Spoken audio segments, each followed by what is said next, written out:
కడప జిల్లాలో ఆర్ఎండ్బి పంచాయతీరాజ్ రోడ్లన్నీ దెబ్బతిని ప్రయాణికులకు తీవ్ర అంతరాయం ఏర్పడుతుందని సిపిఐ జిల్లా కార్యదర్శి గాలిచంద్ర ఆరోపించారు.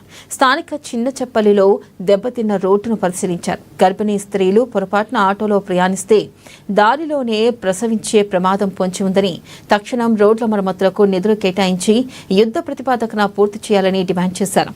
గత ప్రభుత్వంలో రోడ్లన్నీ ధ్వంసమయ్యాయని, కల్వర్టుల్లో బ్రిడ్జిలు కొట్టుకుపోయాయని చెప్పారు. సెల్ఫీ పోరాటానికి శ్రీకారం చుట్టిన జనసేన అధినేత పవన్ కళ్యాణ్ అధికారంలోకి వచ్చి ఏడాది దాటినా ఇప్పటికీ రోడ్లు సరిగ్గా లేక ప్రజలు తీవ్ర ఇబ్బందులు పడుతున్నా పట్టించుకోవడం లేదని అసహనం వ్యక్తం చేశారు. ఇక ఎప్పటికైనా జిల్లాలో దెబ్బతిన్న రోడ్లన్నీ మరమ్మతులు చేపట్టి ఓవర్ టేనేజ్ టిప్పర్లపై చర్యలు తీసుకోకపోతే ఆందోళనకు దిగుతామని వారు హెచ్చరించారు.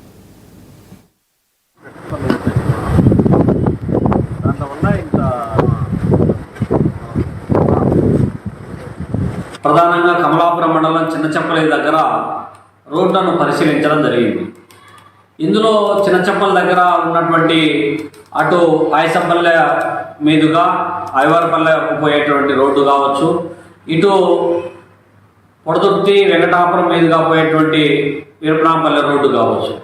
ఈ రోడ్లన్నీ పూర్తిగా ధ్వంసమయ్యి గుంతలమయమైపోయి ప్రయాణికులు పోవాలంటేనే ప్రజలు తీవ్రమైనటువంటి ఇబ్బందులు పడేటువంటి పరిస్థితి వచ్చేసింది. ఎక్కడ చూసినా కూడా రాకపోకలకు తీవ్రమైనటువంటి అంతరాయము, రోడ్లంతా కూడా గుంతలమయం కావడంతో పాటు నీళ్ళన్నీ నిలబడిపోయి ఉన్నాయి. ఏమన్నా పోవాలంటే సైడ్ నుంచి పోవాలంటే సైడున చెట్లన్నీ కూడా పెరిగిపోయి ముఖానికి తగులుకునేటువంటి పరిస్థితి వచ్చేసింది. అంటే జనం రాకపోకలకు తీవ్రమైనటువంటి అంతరాయం ఏర్పడింది.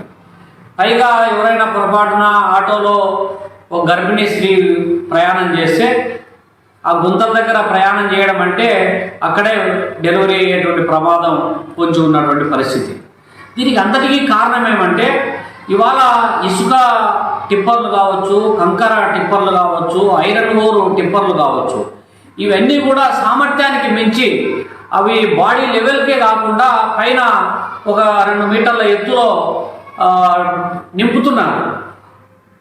బండి బయలుదేరిందిరా అంటే రోడ్డు పగలు తీసుకొని ధ్వంసం గుళ్ళైపోయేటువంటి పరిస్థితి దాపురిస్తూ ఉంది.